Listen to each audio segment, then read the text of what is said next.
Hello, I'm ANEKA from Made to Sew. In today's tutorial, I'm going to be showing you how to draft a facing. Now, if you followed along to my V-neck drafting tutorial a couple of weeks ago to make the dress you see behind me, then today's tutorial will show you how to draft the facing. However, I'm not just going to be discussing a V neckline. I'm going to be explaining how you would draft a facing for any neckline, be it a V-neck, a square neck, a curved neck, scoop neck, or notch neck. The same rules will apply. I'll show you how to draft the facing, how to add the seam allowances, and something that's called favouring.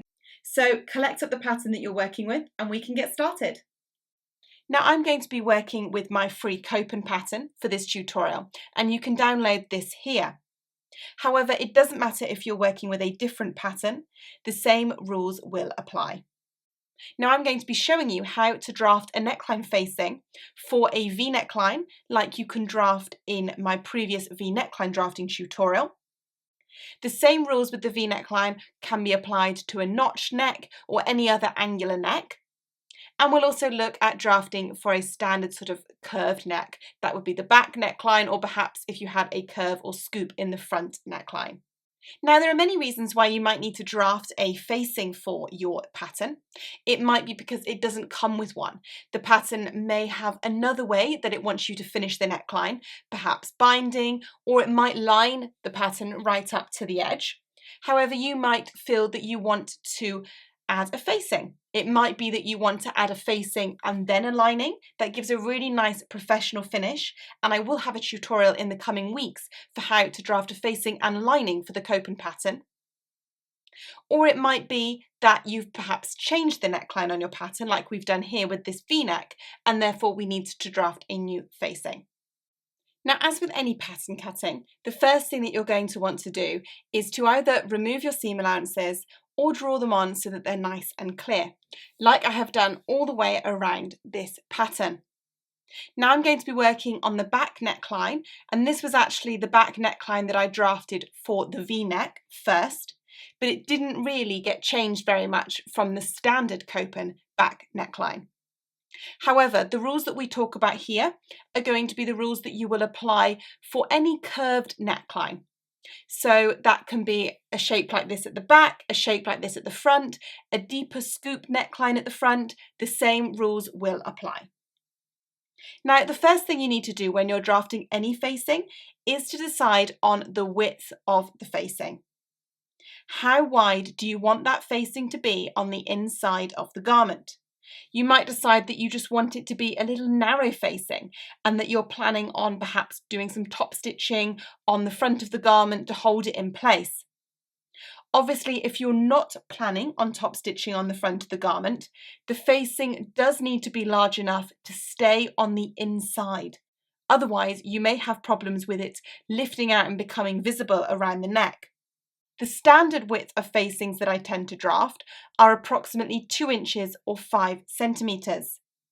However, you would probably get away with 1.5 inches, and that's about 4 centimetres for the smallest size without doing any top stitching on the front of the garment to hold it in place, or without have a lining attaching to the bottom of the facing. Now, you can also make the facing wider. But one thing you need to make sure of is that the facing isn't wider than your shoulder seam. And also, you don't want it to come too close to where you're going to be inserting your sleeve, because you'll end up with a lot of bulk from the seam allowances. So just something else to consider. If you've got other seams going on, then you need to think about whether your facing is going to pass those and where the end point of the facing is going to be, so that it isn't going to be sitting on top of other seam allowances. Now, for this tutorial, I'm going to be working with my standard 2 inches or 5 centimetres.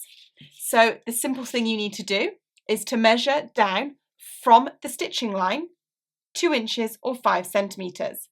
And you're going to do this all the way around the curve of the neckline. Luckily, this ruler measures 2 inches or 5 centimetres, so I could pivot it around the curve of the neck, and I'm working with my stitching line, which is actually the blue line here because I did make a tiny adjustment there, And I want to make sure that from the edge of my stitching line along the shoulder, it's 2 inches. I want to make sure that at all locations, it measures 2 inches. And I've got a bit of an anomaly there. Let's get rid of that one. Again, all your markings should be in pencil. I'm using Sharpie simply because it shows up for you. Once you're happy that you have measured the width of the facing that you want, you can connect all of your dots together. And you might find it useful to use a nice curve here to get a nice shape. The key is that you want to make sure at the back, at the shoulder and all the way along that this measures your chosen amount. Mine was 2 inches 5 centimeters. And I'm drawing mine in with Sharpie again just because it's clear. And there I have the edge of my facing. Again, this is my stitching line. So what I will need to do is to trace my facing piece off. Now I'm going to show you what I would do for a V-neck line or a notched neckline. And then I will show you how I trace the facing off and add the seam allowances. Now when it comes to the V-neck line or any angular shape, it could be that you're working with a square neck or even a notched neckline, which is when you have a cut at the front here. You need to make sure that you still create a curved facing, because around the exterior edge of the facing, it's much easier to get a nice finish on a biasy curve, and it won't be visible through to the right side of the garment. So with the V-neck line here, I'm going to do exactly the same as I did with the back, because I'm happy with my 2 inch 5 centimeter width for my facing. I'm measuring from my stitching line, and I'm going to do this all the way around. And I will also do it at the bottom edge of my V-neck.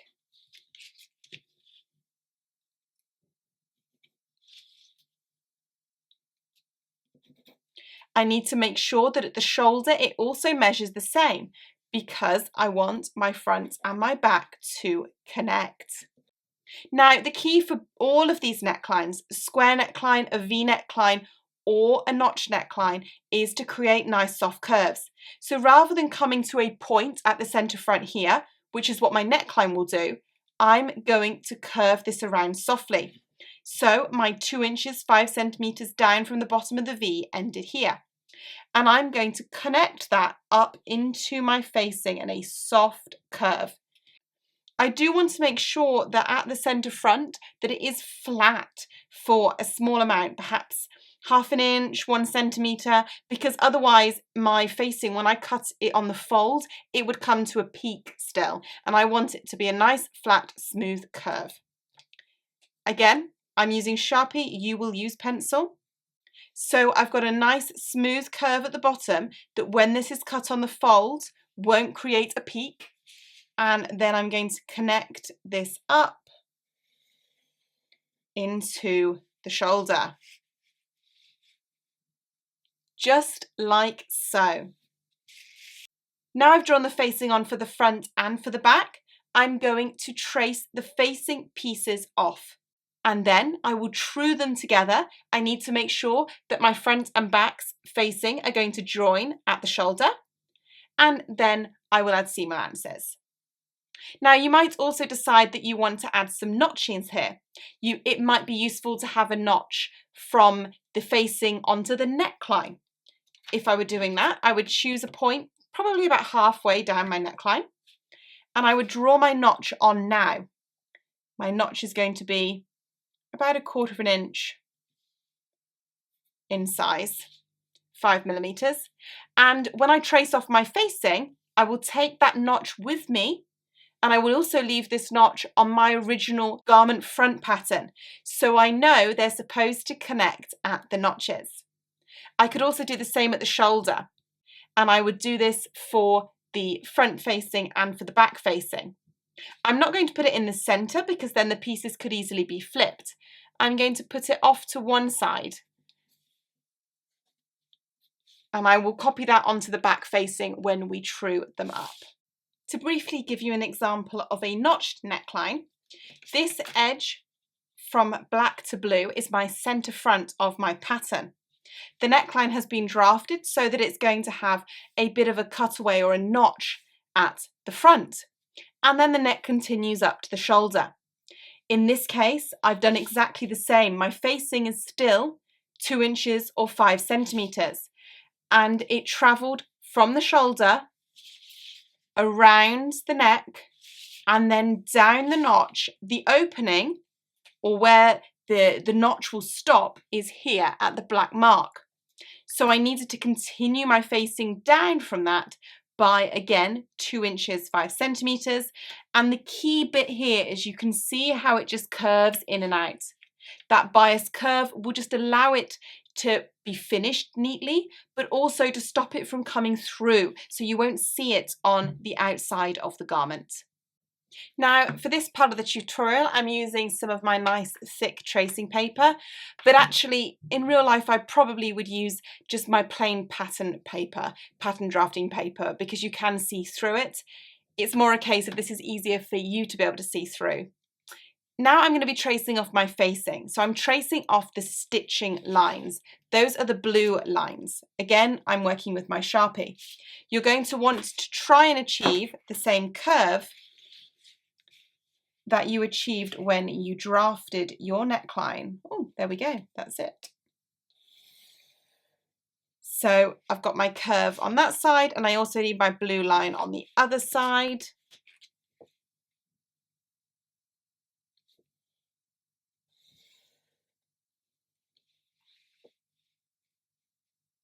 And I'm smudging the line, sorry about that. Doesn't dry as quickly on the tracing paper. And then around the bottom. And if you haven't got a curve, if you can't get this on a curve, there's nothing to say that you can't freehand this. I would normally hold a pencil quite near the edge and sort of do brush strokes like this, which I'm sure anyone that is into to professional drawing will tell me is completely wrong, but that's how I tend to get a nice accurate shape that I like. Yeah, just like that. I also need to draw my centre front edge. Again, without trying, there we go, and also the shoulder. So that is the stitching lines of my facing. The same rules apply for any facing that you draft. You would trace it off like so. I would copy my notches across. So I've got that one that I want to keep at the front neck, and also for the shoulder. And we'll put this one onto the back facing in a minute. Now, once I've drawn my stitching lines, I need to decide on a couple of things. Where's my grain line? Well, my grain line on this one is going to be cut on the folds, so it's going to be straight in line with the centre front. And I'm just going to do cut on fold lines, which is a straight line with arrows going in, just like you would normally find on a pattern. And I could write on that cut on fold. That's great. Obviously, if it wasn't cut on fold, then you would copy the grain line that was on the pattern. That's generally the easiest rule, is to say just copy the grain line that the original pattern piece used. It might be good to label it. So this is our Copen pattern, and this is the front facing for the V-neck draft, just so that you don't confuse it with something else. So V-neck dress. And you're going to need to cut one on fold. If you're being very picky, you could also write cut one in interfacing, because that is what you would be doing with your facing. Right, now we need to do the same for the back. We need to true the front facing to the back facing, and then add our seam allowances. Now, working on the pattern pieces, I want to take the notch that I added onto the front shoulder onto the back shoulder too. So I have lined them up, I've folded back my seam allowances and made sure that I lined up the neck edge here, and that I was happy, if that's the case, that my facing is in the right place. And actually it's not. So I would then recorrect either the back or the front, whichever you believe is wrong. I could measure it and check. And this is where, because I'm using Sharpie, you will see that it can be a little bit inconsistent because my lines are so large. I think the front is actually the wrong one. So I would amend it on the front. And you want to make sure that you have a nice smooth join here, that you haven't got any sort of peaks or troughs. Then we will copy the notch from the front onto the back. And you can have these as notches on the main pattern pieces for the shoulders and also for the facing pattern pieces for the shoulders. It's nice to make sure that you're matching everything up in the right place. Okay, now we're happy that we've trued the front and the back facing. We can trace off the back facing. I need to make a small amendment to that front facing. So as you can see, I have gone ahead and traced off my front facing and my back facing. I amended the side of the front facing that was incorrect, and I've added my notches, my grain lines and the text. You'll see on the back facing here, I've included the notch at the shoulder, and I've drafted a grain line that's up and down straight with the centre back, which is the same as it is on the back pattern. And I have added my text for the cope and v-neck, back facing, cut 2 on fabric, cut 2 in interfacing. Now before we go and add the seam allowances to the facing pieces, we're going to need to do something that's called favouring. So we want to make the facing approximately 1/16, so 2 millimeters smaller along the neckline edge of the back and the neckline edge of the front. Now this is a term that's called favouring. And what we are doing by favouring the facing is making sure that it stays on the inside of the garment and it isn't visible around the neckline from the outside of the garment. Now it's a very small amount when it comes to neckline facings and lightweight fabrics, so 1/16 of an inch, 2 millimeters. However, if I was favouring my facing for a jacket that's going to be made in a thicker fabric, then I would be taking more. So for this, let me move the back one out of the way. You're going to use your ruler, and I'm going to use a green Sharpie for this. And this is where, again, my Sharpie is inaccurate because my Sharpie line is probably almost about 1/16. Yes, it is. So it's inaccurate here, but for you, you're going to be working with pencil. So you can simply work your way along, removing that 1/16 of an inch. And this will just help to keep it to the inside, especially if you're attaching a lining onto the bottom of the facing. I will also need to do the same to the neck edge of my back facing. Again, removing that small amount, that 1/16 of an inch. So now I have favoured along the neck edge of my front facing and the neck edge of my back facing. I'm going to need to add my seam allowances. Now you're going to want to add the seam allowance that your pattern has if you've amended the pattern. So mine is 5/8 of an inch, 1.5 centimetres, because that's what the Copen pattern had, and I've kept that for the amendments I've made to the V-neck. Yours may be different. It may be 3/8 or 1 centimetre, or it might even be 5 millimetres or 1/4 of an inch around the neckline. That's very common in industry. The key is to be consistent so that you're attaching your facing with the same seam allowance. So I can either use my ruler this way or like this, and I'm going to be measuring 5/8, 1.5 centimetres. Now I need to do this from my new green line because I have favoured the neckline, so it's actually ever so slightly smaller along this edge. And I will work my way all along the neck edge. I will also add the 5/8 to the shoulder edge. Now down this centre front here, this is cut on the fold, so I don't need to add a seam allowance there. I simply need to straighten up that line. Now what you add along the bottom edge of the facing here depends on how you're planning on finishing your facing. If you're planning on simply running the edge of your facing through the overlocker or serger, and you're not going to cut any of the fabric away, then you could actually leave it without a seam allowance along the bottom edge. However, if you're planning on joining it to a lining, you need a seam allowance. If you're planning on turning it under or finishing it in some way with perhaps a rolled hem, then you will need a seam allowance. You may need a different amount of seam allowance on this edge though to the other seam allowances, depending on what you are adding here and what the seam allowance on your pattern is. So it's just something to consider. I'm going to be going with the 5/8 on this one, and I'm just going to keep moving my ruler as I add that on. So I've gone ahead and I've added my seam allowance in red all the way around my pattern pieces.